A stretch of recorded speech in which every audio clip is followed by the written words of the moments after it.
سبھی دوستوں اور پیارے بہن بھائیوں کو میری طرف سے السلام علیکم۔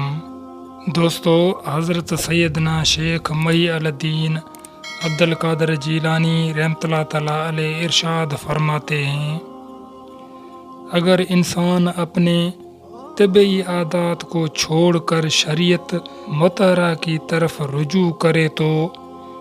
حقیقت میں یہی اطاعت الہی عز و جل ہے،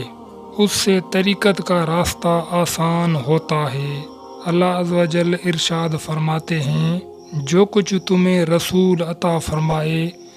وہ لو اور جس سے منع فرمائے باز رہو، کیونکہ سرکار مدینہ قرار قلب و سینہ صلی اللہ علیہ وآلہ وسلم کی اتباع ہے، اللہ عز و جل کی اطاعت ہے۔ دل میں اللہ عز و جل کی وحدانیت کے سوا کچھ نہیں رہنا چاہیے، اس طرح تو فنائے فی اللہ عز و جل کے مقام پر فائز ہو جائے گا اور تیرے مراتب سے تمام حصے تجھے عطا کیے جائیں گے۔ اللہ عز و جل تیری حفاظت فرمائے گا، موافقت خداوندی حاصل ہوگی۔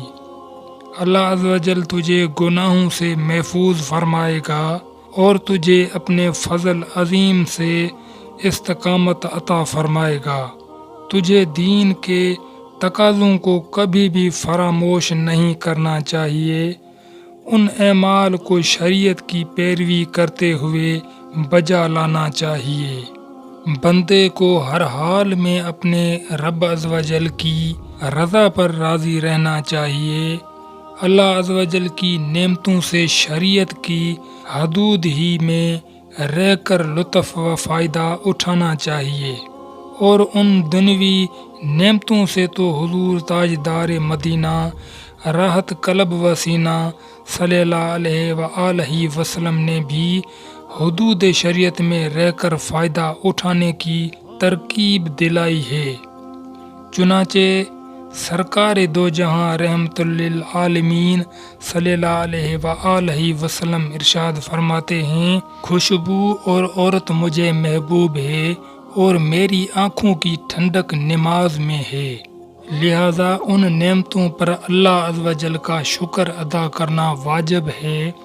اللہ عز و جل کے انبیاء کرام اور اولیاء اعظام رحیم اللہ تعالیٰ کو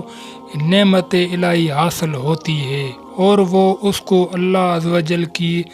حدود میں رہ کر استعمال فرماتے ہیں۔ انسان کے جسم و روح کی ہدایت و رہنمائی کا مطلب یہ ہے کہ اعتدال کے ساتھ احکام شریعت کی تعمیل ہوتی رہے اور اس میں شریعت انسانی کی تکمیل جاری و ساری رہتی ہے۔